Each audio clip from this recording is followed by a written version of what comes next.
সত্যজিৎদা যখন পাড়ির গয়না নিয়ে বের হবে ঠিক তখনই তার ফোনে একটা মেসেজ চলে আসবে। বিস্তারিত জানতে সম্পূর্ণ ভিডিওটি দেখতে থাকুন। আসসালামু আলাইকুম প্রিয় দর্শক, সবার কি অবস্থা? হাজির হয়ে গেলাম দীপ্ত টিভির নিবেদিত দেনা পাওনা নাটকের 235তম পর্বে কী সব ঘটতে চলছে তার অগ্রিম খবর নিয়ে। অলরাইট, এই পর্বটি আসলেই কেউ মিস করবে না, কারণ এই পর্বে আপনারা দেখতে পারবেন সত্যজিৎদাকে দেখা যাবে সে অফিসে আসলে পাড়ির যে গয়নাগুলো কমপ্লিট হয়ে গেছে সেগুলো সত্যজিৎদাকে দেখাবে এবং গয়না দেখে সত্যজিৎদা অনেক বেশি খুশি হবে।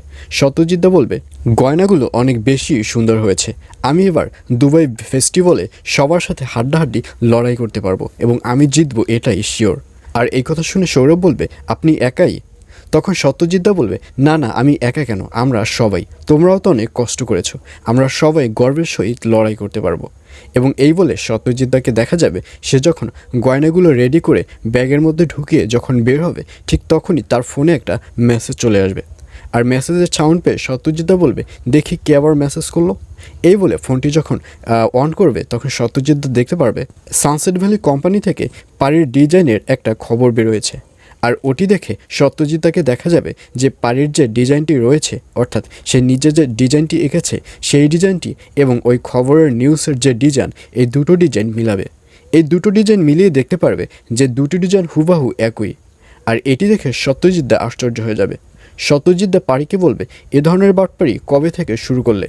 তুমি কপি করার ডিজাইন আমাকে দিয়েছো, আমি যদি এটি দুবাই ফেস্টিভ্যালে দেখাই তাহলে তো আমাকে কপিরাইটের আন্ডারে একটা কেস দেওয়া হবে, আমি তো তাহলে ফেঁসে যাব। তোমরা আমার সাথে এই ধরনের বাটপাড়ি করতে পারলে? এই বলে সত্যজিৎদাকে দেখা যাবে সে পারি এবং সৌরভ তাদের সাথে একটা ঝামেলা পাকিয়ে বসবে। আর অন্যদিকে ইরফানকে দেখা যাবে সে রিয়াকে তার রুমে নিয়ে যাবে এবং রিয়াকে বলবে, শোনো, পারির সাথে তোমার কিসের শত্রুতা? তুমি কেন পারির পায়ে পাড়া দিয়ে এভাবে ঝগড়া করছো, এভাবে ঝামেলা করছো? আর এই কথা শুনে রিয়া বলবে, শুধু পারি নয়, তোমার পাশে আমি যাকে দেখব সেই হচ্ছে আমার শত্রু, আমি তাকেই কিছুতেই সহ্য করতে পারবো না। আর এই কথা শুনে ইরফান বলবে, এগুলো তুমি কি বলছো? তোমার কোনো কথাই ঠিক হচ্ছে না। তখন রিয়া বলবে, আমার সব কথাই ঠিক হবে তুমি যদি আমার আর একটা কথা রাখো। আমরা কি আবারও একটা বিয়ে করতে পারি না? আমরা প্রথম যে বিয়েটি করেছি সেটি ভুলে গেছি এবং আমি চাই আবার নতুন করে তোমাকে বিয়ে করতে। আর এই কথা শুনে ইরফানকে দেখা যাবে সে আশ্চর্য হয়ে যাবে, সে বুঝতে পারবে না যে এই মুহূর্তে তার কী বলা উচিত। আর এছাড়াও থাকবে আশ্চর্য সকল ঘটনা। সুতরাং সবাইকে দেনা পাওনা নাটকের আগামী পর্ব দেখার আমন্ত্রণ রইল।